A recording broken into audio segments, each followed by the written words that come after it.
Welcome. It's great to see folks. Thank you so much for coming, everyone. I am Amy Antonucci. I am a board member for New Hampshire Peace Action, and I'm really glad to welcome you to our Peace and Justice Conversation Series online for Monday, March 24th, 2025. Tonight's topic is the Feminist Path to Peace, Women's Leadership in the Movement for Peace in Korea. We'll start with a quick moment here, taking a moment for an acknowledgement that we do our work in New Hampshire on the traditional ancestral homelands of the Abenaki, Wabanaki, and Pennacook peoples.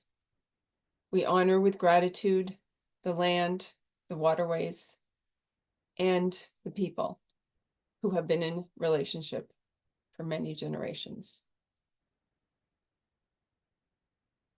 For over 40 years, New Hampshire Peace Action has been educating, mobilizing, and organizing to build a more peaceful and just future for all. The series that you're at here started in 2020 as one way to do that work. Quick reminder about Zoom. We are happy for you to have your video on. We love seeing folks' faces here. We will have your audio muted to start with. You can use the chat throughout, particularly for your questions, and later we'll have a section where you can raise your hand to ask them yourselves. So I'm really pleased to introduce to you tonight our two speakers. First, here is Echo, Director of Activism and Special Campaigns for Women Cross DMZ. Echo is a longtime activist and organizer. She's a representative of Washington Butterfly for Hope, co-chair of the Committee for the Washington Statue of Peace in Annandale, Virginia. She's also an instructor of Korean traditional percussion in Fairfax, Virginia, to name just a few things she's involved in. Also joining us is Solby Lim, the communications coordinator for Women Cross DMZ. She is a Korean diasporic researcher and storyteller based out of New York, New York. Solby earned her master's degree from Columbia University's Oral History Master of Arts program, where she completed a thesis on critical oral history of Asian American student organizing at Barnard and Columbia University. We're really thrilled to have them. This is our last program for March, Women's History Month, and we're thrilled that they are going to be bringing us this really connected topic, one that's so important. And I'm going to hand it over to them. Join me in a visible welcome so they know how happy we are to have them. Thank you so much. Thank you so much, Amy. I'm going to start sharing. We have a few slides for you today. I hope the slides are showing up well. Okay, perfect. Again, thank you so much for inviting us, and we are so happy to be here with New Hampshire Peace Action. It's so wonderful to see everyone. As Amy just mentioned, Echo and I are here to present and discuss the feminist path to peace in Korea and our organization's work. So we'll first start off with where it all began, Women Cross DMZ, and then Echo will share more about Korea Peace Now Grassroots Network. So founded in 2014 by longtime Korean American peace activist Christine Ahn, Women Cross DMZ is a US-based organization mobilizing women globally for peace in Korea through education, advocacy, and organizing. We are a leading voice in the movement calling for a formal end to the Korean War and the replacement of the armistice with a peace agreement. We are Nobel Peace Laureates, feminist authors, peace activists, human rights lawyers, faith leaders, filmmakers, and more. And Women Cross DMZ, our name, also refers to the historic 2015 crossing of the Korean Demilitarized Zone, or DMZ, which currently divides the Korean peninsula between North and South Korea, by an international group of women peacemakers who walked hand in hand with thousands of Korean women on both sides of the DMZ to call for an end to the Korean War and peace in Korea. This historic crossing brought global recognition and a renewed awareness to the unended Korean War and an outpouring of support for a peace process from global leaders, including 8 Nobel Peace Laureates, then UN Secretary General Ban Ki-moon, former US President Jimmy Carter, and many more. Dozens of South Korean women parliamentarians across political lines also issued a public statement endorsing this crossing. And we have a short clip for you from a documentary made by a wonderful filmmaker and veteran filmmaker, Diane Bourchier-Liam, titled Crossings, to show that historic moment. And I'm going to hand it over to Echo, who will share the clip. My family grew up literally taught that North Koreans were devils with red horns.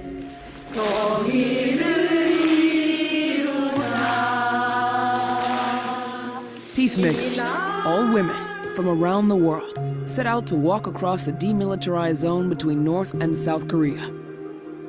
We really feel an obligation as women to try to stop wars. We really appreciate those foreign women from all over the world taking concern about this Echo, problem. is that clip ready to go, or So should I share the crossings clip? We were hearing it. You were hearing it, but you weren't able to see it? I could see it. seeing it too. Okay, let me try again.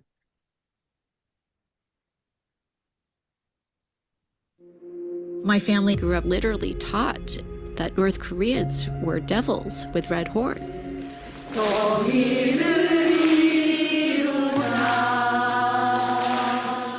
Peacemakers, all women from around the world, set out to walk across the demilitarized zone between North and South Korea. we really feel an obligation as women to try to stop wars. We really appreciate those foreign women from all over the world taking concern about this problem. Building peace is about taking risks. So for me, I think this is one step we should really take. The journey may or may not be permitted. To be a Panmunjom on the northern side and look over into the south, and to not be able to simply walk across the line to the southern side was quite frustrating. It just highlighted the absurdity of this division. And it could be dangerous. What are we doing that is so threatening, you know? And the way that they're framing it and casting it is that we are the violators of human rights. The worst case scenario is violence. When you do this kind of work, you do it because you believe that something has to shift. Felt like the stars were finally aligning, that real peace Could actually happen. Crossings on Doc World. Watch on World Channel and in the PBS app. Thank you, Echo. And I believe this is the link where you can find more information about the documentary and also some other resources. I'll continue on the slides now. So following the crossing, we have continued to educate, advocate, and organize for an end to the Korean War.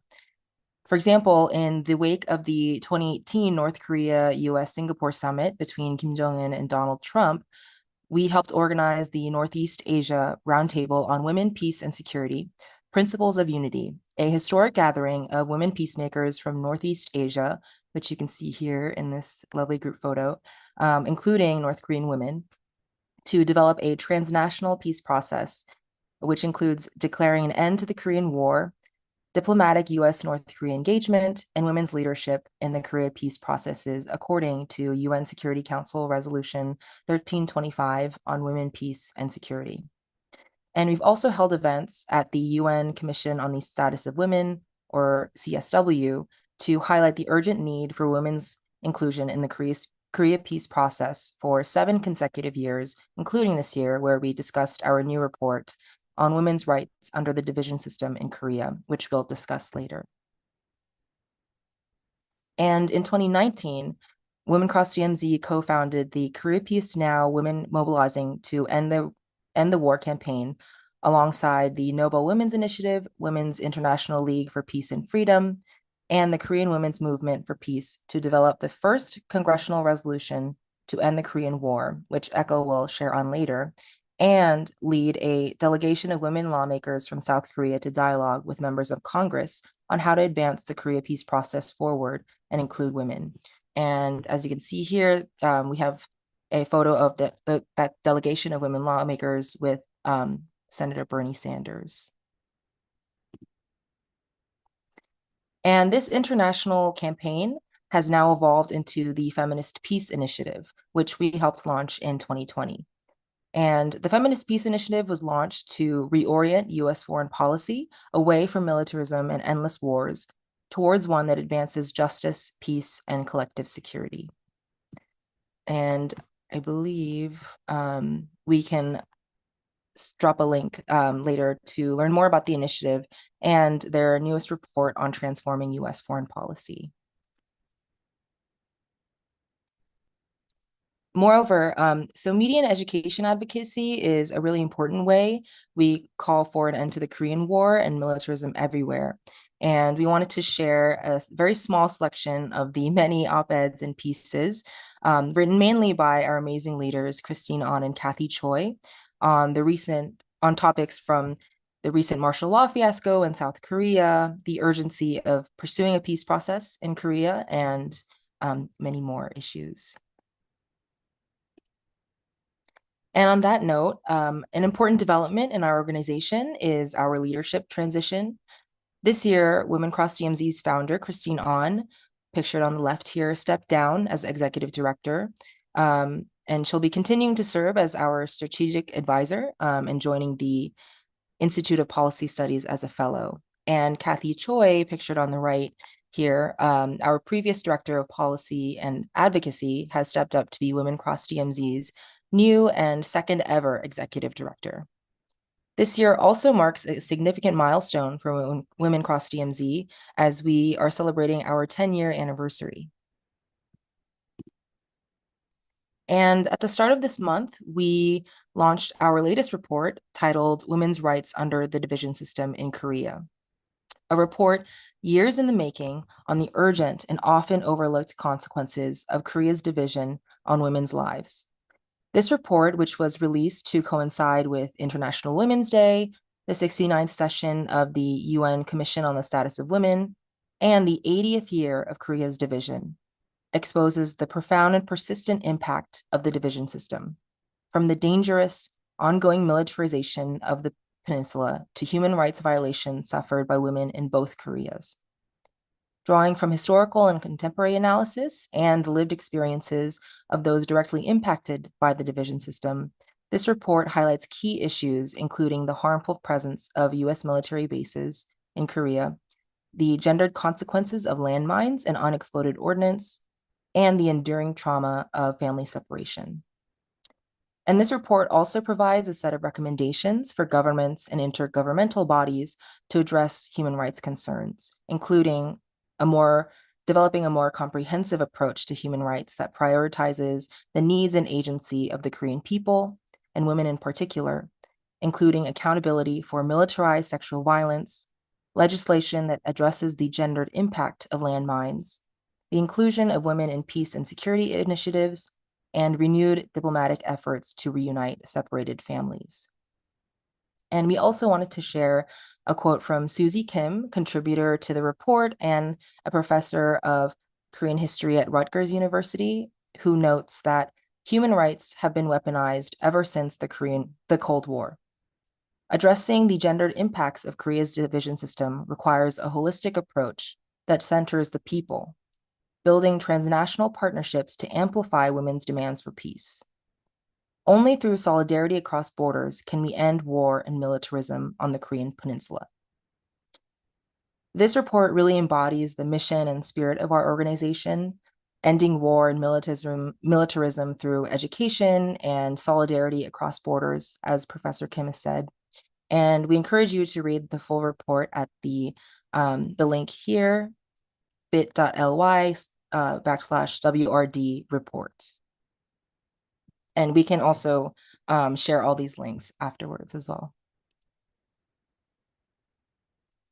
And so our report, our movement work, and our organization's history indicate that women have always been at the forefront of social movements calling for peace on the Korean Peninsula.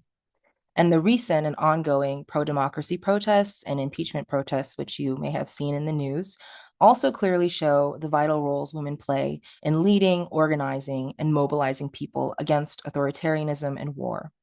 And women's leadership of these protests in Korea has also gotten renewed attention as well. But despite this, there are very few women actually involved in official Korea peace processes. We believe that women must be involved in the peace process because we know that dialogue and cooperation, not weapons and sanctions, are the most effective routes towards creating genuine, long-lasting peace and security for all people. We envision a world where everyone can flourish in an environment of peace, hope, dignity, and collective well-being. And I'll now turn it over to Echo, our wonderful Director of Organizing, to share on Korea Peace Now, Grassroots Network, and more about our organizing, advocacy, and education.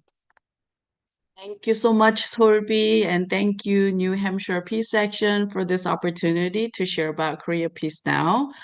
You heard from Solby that Korea Peace Now International Feminist Coalition was launched in 2019, and the Korea Peace Now Grassroots Network is primarily a US-based movement for peace in Korea, led by Women Cross DMZ. After the International Korea Peace Now Feminist Coalition have sunsetted, we interchangeably use Korea Peace Now with Korea Peace Now Grassroots Network. We also use the acronym KPNGN, so I'll be using those interchangeably throughout the presentation. Korea Peace Now is a campaign to educate, advocate, and organize for an end to Korean War and establish lasting peace on the Korean Peninsula.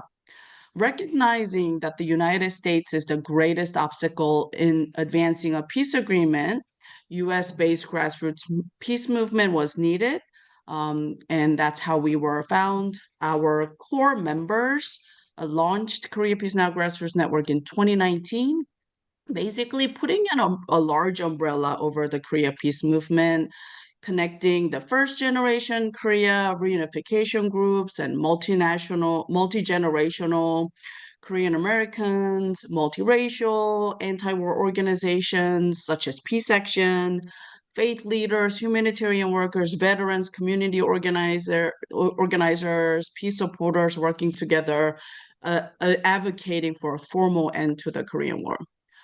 We have about 600 members across the country, and we have presence in major cities in the United States. And we also have to challenge the narrative of so-called forgotten war by amplifying stories that highlight the human impact of the ongoing war. Also, we also have to challenge the mass media's portrayal of DPRK, aka North Korea, and its continued demonization of this country that prevents peace talks and diplomacy. We make peace with our adversaries, and we must put peace at the forefront. So what is our goal? This is the mapping of all the partners that we work with. You can see you recognize some of the names: Code Pink, Veterans for Peace, AFSC, Peace Action, etc. And what are some of our goals?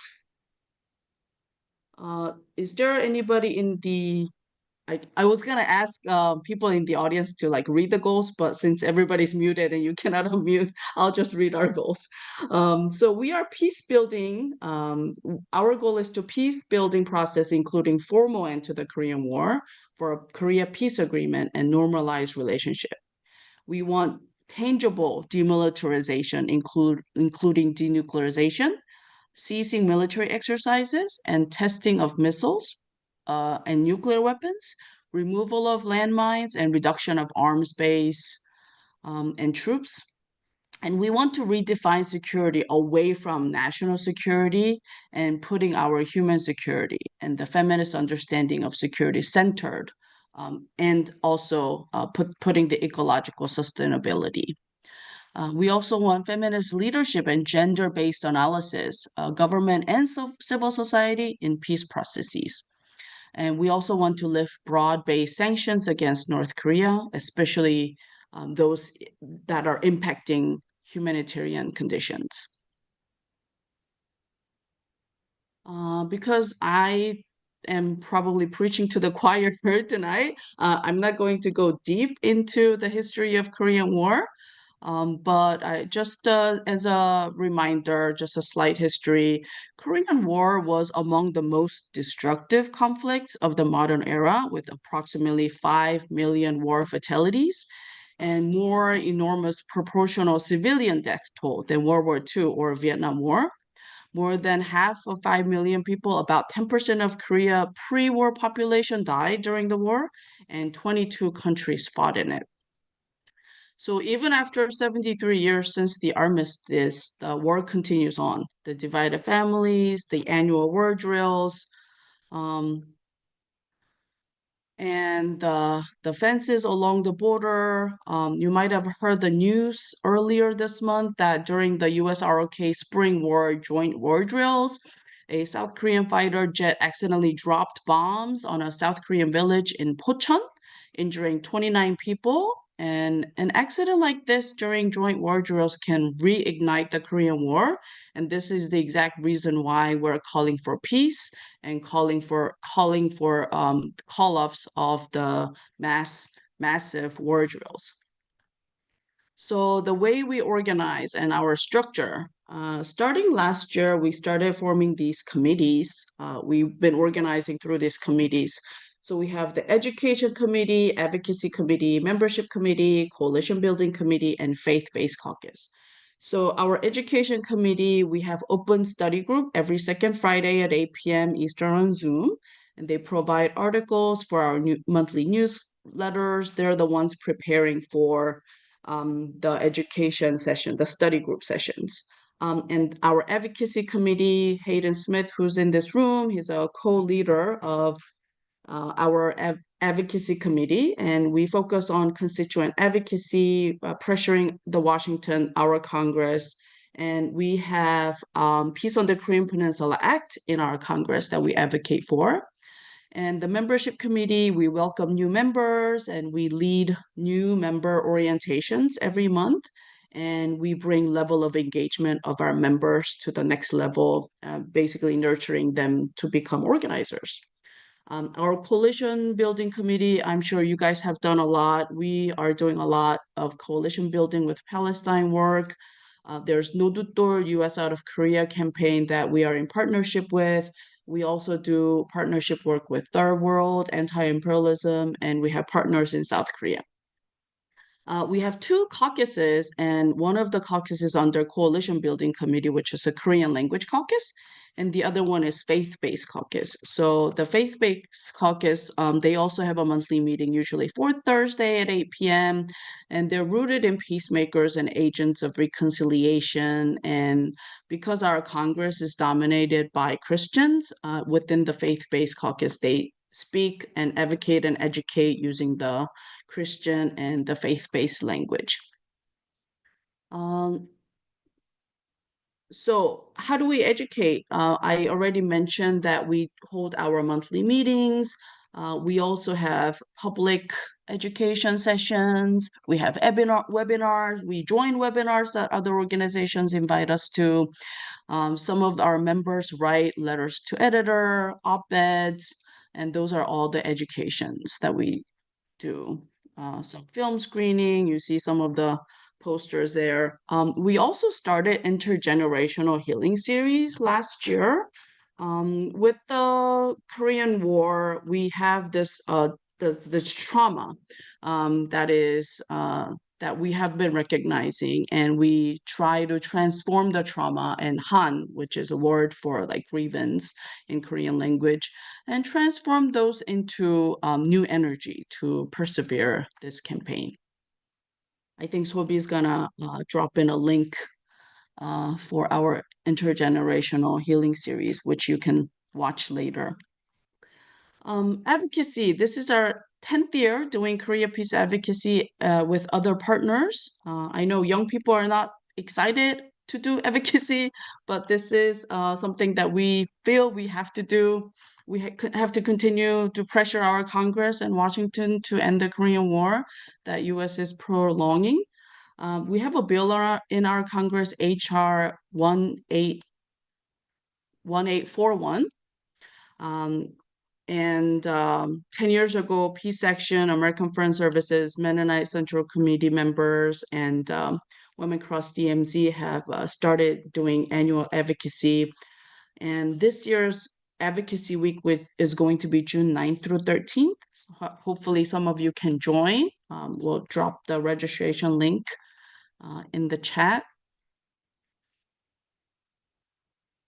And next slide. So briefly on HR 1841, the Peace on the Korean Peninsula Act. So the very first of this version was 2019 when Ro Khanna of California introduced a resolution demanding that a formal end to the Korean War. In 2021, Representative Brad Sherman of California, he introduced this bill, the Peace on the Korean Peninsula Act, which was reintroduced for the third time this year on February 26th. So last year was historical that Peace on the Korean Peninsula Act, PKPA, gained a new record number of 53 co-sponsors in total. And we advocate annually to gain co-sponsors, also educate the Hill staff, and inform them of our views because they are constantly hearing from the other side, the non-peace, anti-peace side, and we want to educate them on our side and also pressure them to sign the peace agreement. So very briefly, HR 1841 is calling for a formal end to the Korean War. And that urgent diplomacy in pursuit of binding peace agreement is needed, and to review the travel restrictions to DPRK and to establish liaison office in the US and DPRK, North Korea. So maybe some of you already know that 2017, because of Otto Warmbier case, Trump has posed this travel restriction to US citizens, US passport holders, that they cannot travel to DPRK. So we are continuing to challenge that and fight for that. So next page, we have list of HR 1841 current co-sponsors. There's already 35. And Representative Ann Custer of New Hampshire was a co-sponsor in the previous congressional session. She has not yet, so maybe she's somebody that we can all target and contact for her to pressure her to co-sponsor this bill. And the last part of our presentation is how do we organize? So you have seen all the slides about how we educate and advocate. So through these meetings, personal in-person meetings, through regional events, film screening, sometimes we go to tabling at festivals, we go to rallies, and we even throw parties. How can we stay optimistic without having some fun and joy?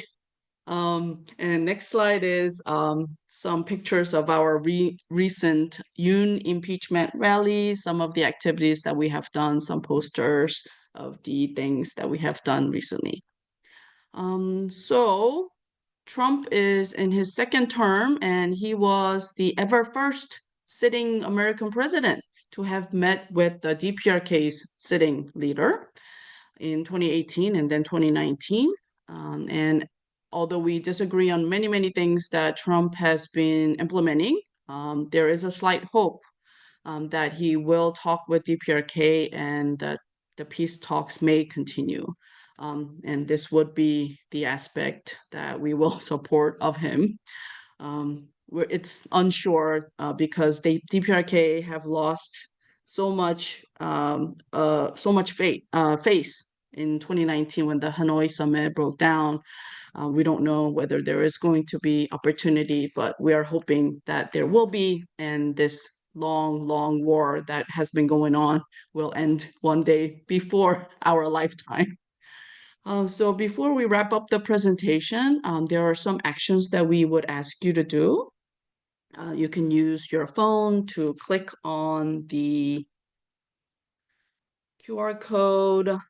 There is April monthly meeting coming up. So we always have our national calls on the second Thursday at 8 p.m. Eastern on Zoom.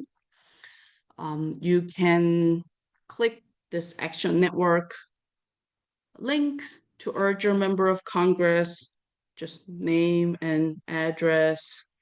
And there's a letter that automatically gets sent to your representative and your senators. You can also join Korea Peace Now as a member, and you can register for our 2025 Advocacy Week. So those are some of the actions that we ask you to take before our meeting ends, maybe right after the meeting ends. Thank you so much for listening to us, and I hope to have some conversation with you and answer any questions you may have. Great, thank you so much. Yes, so now let's go into our Q&A section. You can use the chat for asking questions. You can also raise your hand, and I already have a few that have come to me here. But Doreen, do you want to go ahead? I have a question. Has Representative Chris Pappas signed on as a co-sponsor? I don't think so. I think Ann Custer was the only one from New Hampshire. Okay, so she's retired and we now have Maggie Goodlander in her place, but so both of them need to be targeted. Yes. Okay, that's good to know. Thank you. Yeah, okay, we'll have to do an action alert on that at some point. I wanted to ask, I mean, there's so many impressive things you're doing and so many, what I want to start with is something that can be a struggle is to call for peace and call for the end to demonizing another country, another people, another leader even, without, sort of excusing them. Like you just did a really great job saying Trump, you don't agree with much he's doing, but this could be a good thing. That is really tricky in this day and age to kind of walk that line. I know every time we talk about peace in Ukraine and Russia, people accuse us of being pro-Putin. How do you deal with that? How do you do you know what I'm asking? Yes, I think I do. So the demonization of DPRK is so like there are 14-year-old, 15-year-old teenagers who can blatantly talk that DPRK is an evil country, that their leaders are bad. How can a teenager really talk about another country's leader like that? And that's the brainwashing that we're getting from the mass media, right? So this is also a question that gets asked a lot from the staffer when we do our advocacy meetings. And what we emphasize is that we want to put peace agreement first before we talk about any of their internal issues they may have. They have authoritarian regime, they may have human rights issues, but some other countries might too. And we don't want to put all those issues in the forefront. We want to put peace in the forefront. After we make peace agreement with DPRK, then we could talk about their human rights issues, as the level of playing field is a little bit slightly evener. Also there is a lot of images, the bad images that the mass media portrays. So we have to learn and unlearn some of the things. And those are if you go to Women Cross DMZ YouTube channel, there are some videos that you can watch. Like there's a travel tourist tour guide, a British person who's been in DPRK many times. And You can talk about how you can hear and learn about how she talks about how normal the country is. It doesn't have to be. Oh, sorry, it doesn't have to be what we're always seeing in the mass media. Thanks. This is such a critical issue, I think, and I really admire the way that you handle it. I wanted to ask, why is the US such an obstacle to this peace, to peace in, many places, but in particular in this place? Well, Korean War is what started the military-industrial complex, and the location of Korea is very close to China. In order for U.S. Military-industrial complex to continue to make the money and fatten the pockets of a few, I think that's one major reason why this war hasn't ended. And proximity of China and Korea. U.S. doesn't want to lose that spot in that region. And that is probably one of the biggest reasons why they don't want to pull out of that region and why they have the biggest U.S. military base outside of the U.S.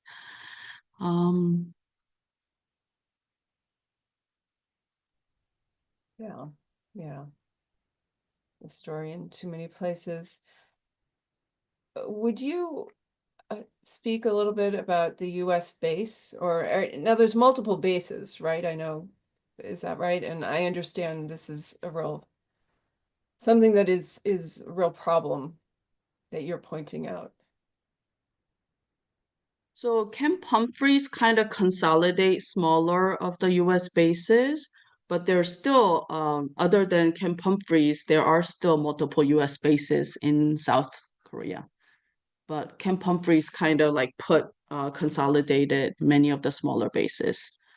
28,500 military members are stationed in South Korea, and then there are family members of the military people, and then there are contractors. So there's a lot of U.S. people in South Korea. There are so many things that we can talk about the U.S. base. So many bad things. Base pollution of the land. There's been many speculations that they are testing like chemical things in Busan. There are many reports, and it's not often in the mass media now, but there's more in the 80s how the US soldiers have killed, some incidents killed, and many rapes and physical abuses of South Koreans and Korean women. There's basically a camp town, used to be Kijichon, called Kijichon in many camp towns and around the U.S. military bases. So yeah, many things. Yeah, thanks. There was just a global day of action around closing U.S. bases worldwide because of these issues that happen in many places. We have a couple in the chat. Evelyn is wondering, this is a big question, is there any measurement of how important the industrial military complex is in war decision making? So coming from grassroots activists and Korean American person, I don't know if there's like a concrete measurement of how important this is, but we believe military industrial complex is playing a big role, and it should not. This is not a sustainable economy. This is not a good model for anything. So we don't do like direct work on calling out the military industrial complex, but because of our work, of course, when there's an opportunity like in solidarity with other organizations. We try to do the work, but I personally believe this is playing a huge role. Also, South Korea has become weapons manufacturing country, probably within top 10. And they have a good excuse to make these weapons because they're currently in a war. And they're now selling it to Saudi Arabia, UAE, and those war machines are killing those people in Middle East. So it's a continued issue. Yeah. I have a couple questions here in the chat. Cora, I'll put, she has two. I'll see. She first wonders if you're in contact with the Korean American New Hampshire Society. I don't think so. Okay, maybe she can get you some info on them. And also wonders how you ended up working with, how you chose Ro Khanna. She notes that he's one of the more progressive Democrats. How did your relationship with him come about? So before Ro Khanna, the district member of Congress of his district was Mike Honda, who played a major role in the Comfort Women resolution.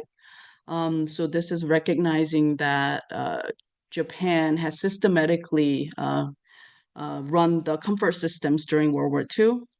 So Ro Khanna have taken that district, and because of his, at the time, his way of anti-war and supporting Korea peace, that's how we contacted him. Also, major impact is that we had constituents there in his district. So it was a lot easier that we were able to approach him. Great, thank you. Let's see, I'm not sure what's happening. If you have a question, if you can use the raise hand function, please do. It's hard for me to quite figure out what's happening otherwise.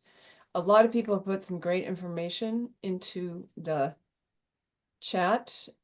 Also, Mike wanted to know more about the camp towns, the culture and activities go on. And you just mentioned Comfort Women. Maybe you could say a little more about that aspect of things. Sure. So camp towns in Korean is called 기지촌. So last of the old format of 기지촌 has closed down, and actually there are people struggling to preserve this piece of property. It was called a monkey house when it's a like a clinic where people with STD, women with STD had to go in, and the way the women look so painful through the window, they look like monkeys, so people called it a monkey house. So there's still a struggle to keep that building so that they turn it into a museum of some sort of educational building. So the the camp towns, the 기지촌 format that lasted until 80s and 90s have closed down. But now it's more like bars around the camp, around the bases. And now there are not just Korean women, but women from Philippines or Russia that are working around those town.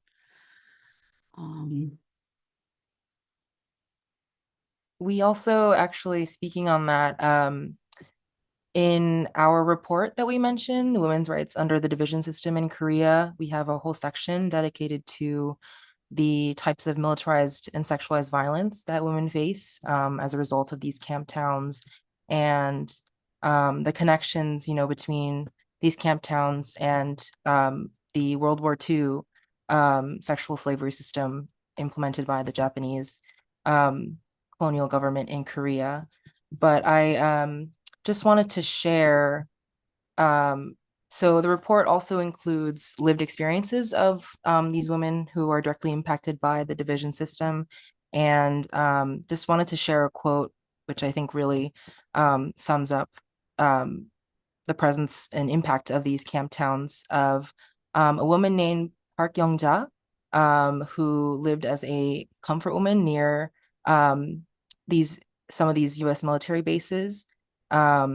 So she actually she was part of a group of 122 women who filed a lawsuit to hold the Korean government accountable. And this is a quote. I'll just drop the link here to the report as well if folks want to take a look.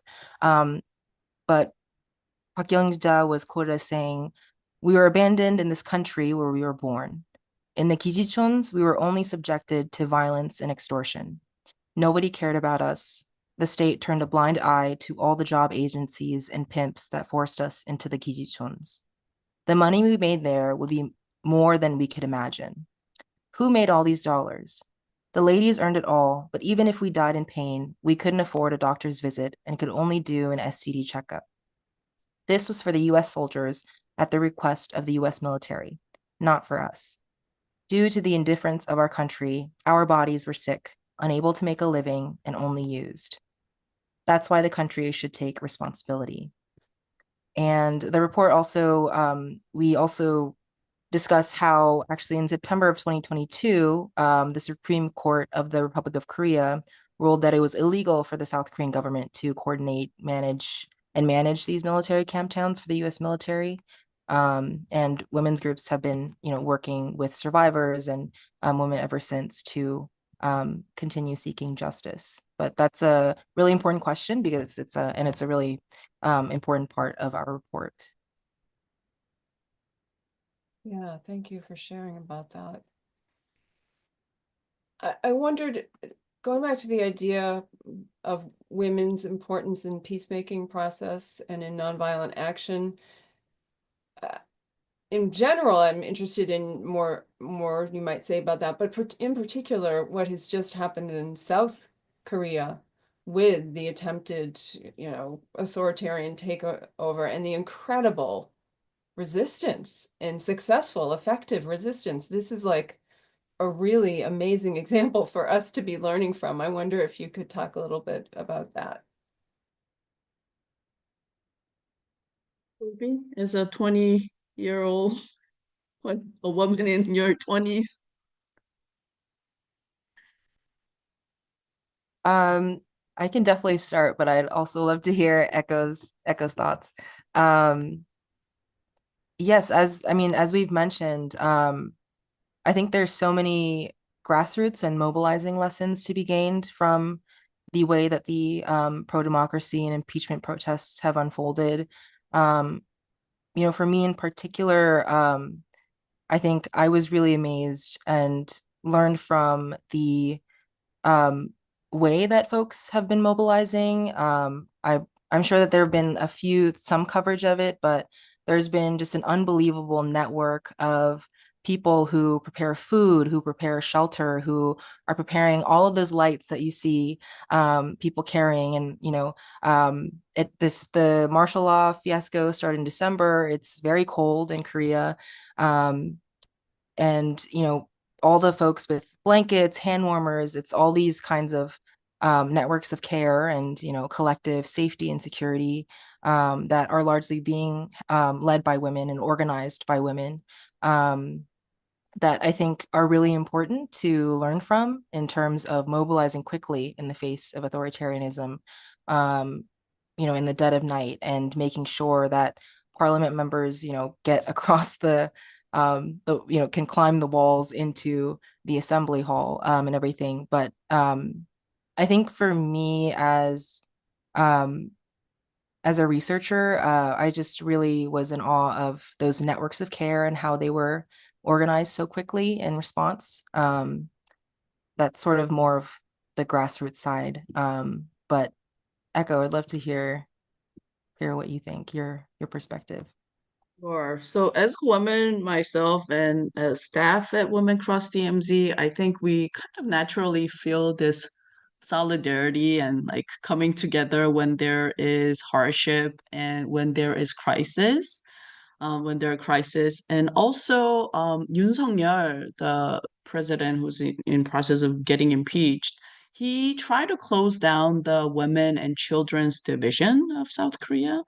I think that's one of the reasons why women were so angry and just sick and tired of patriarchy.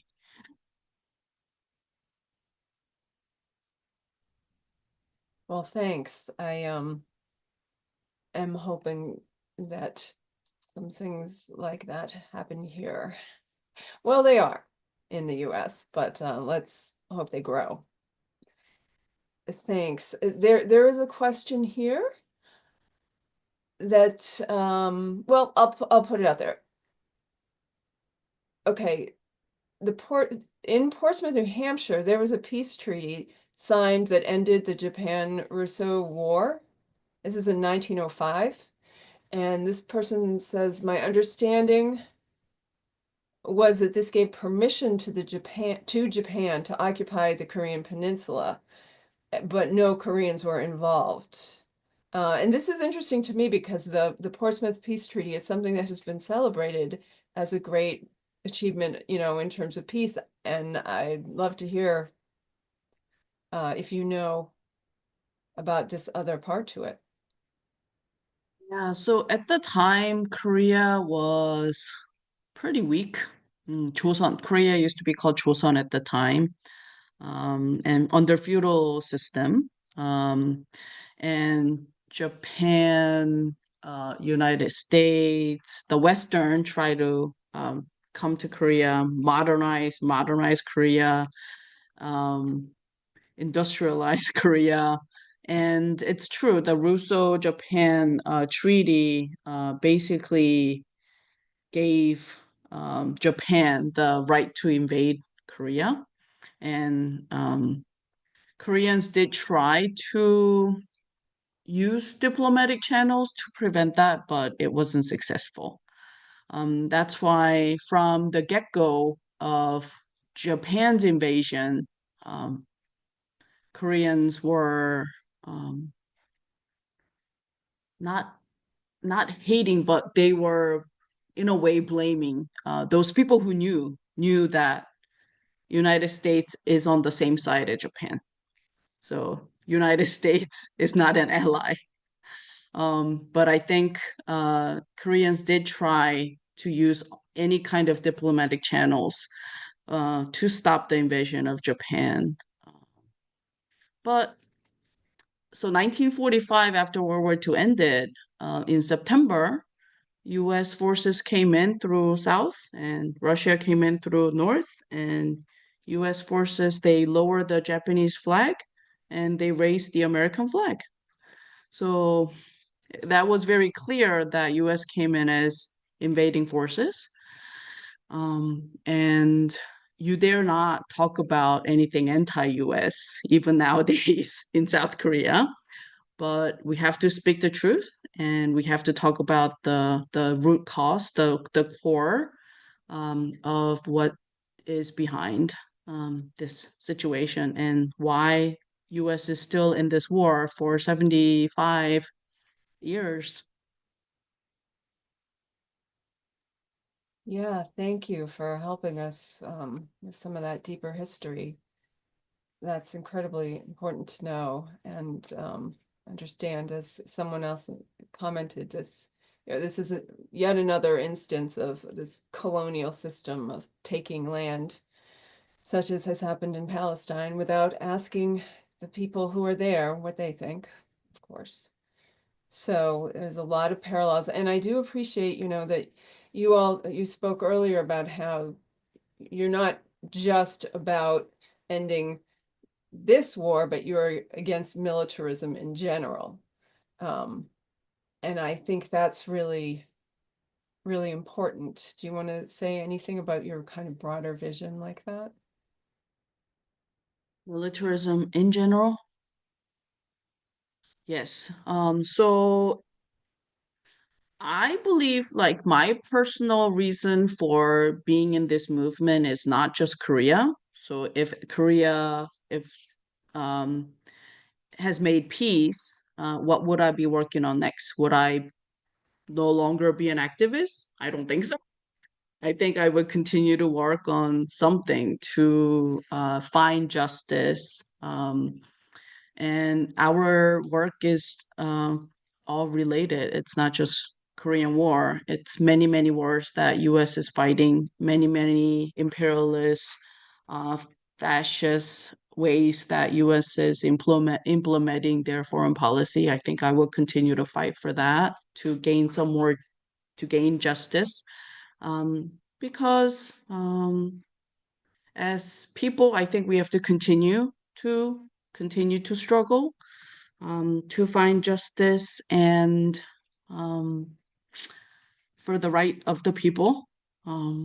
Yeah, but U.S. Military imperialism is one of the key factors that is prolonging this war.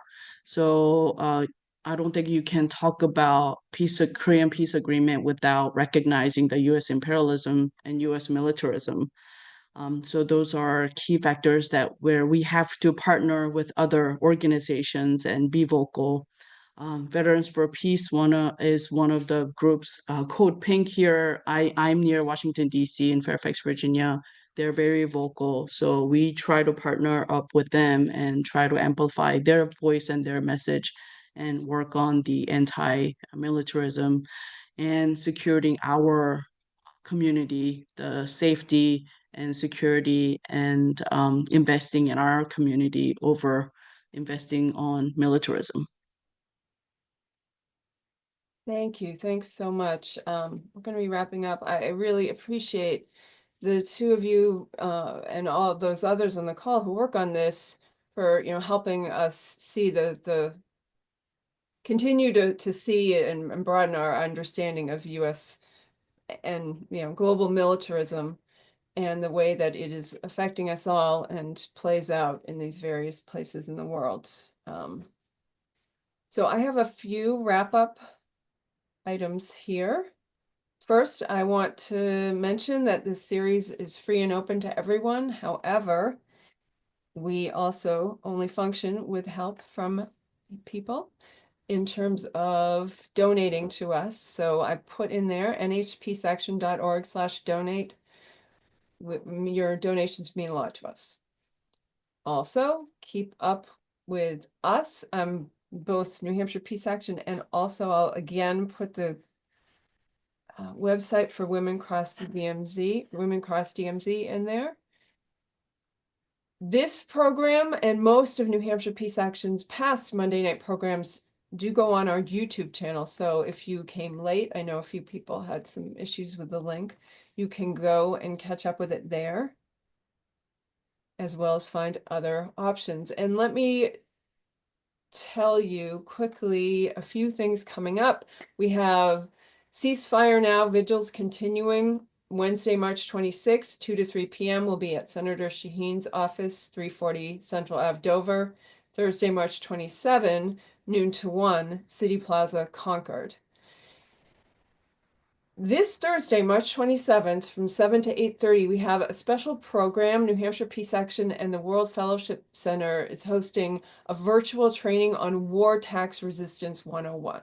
So if you have any questions or ideas for how you might use your tax dollars in a real different way, come and hear this program by the National War Tax Resistance Coordinating Committee.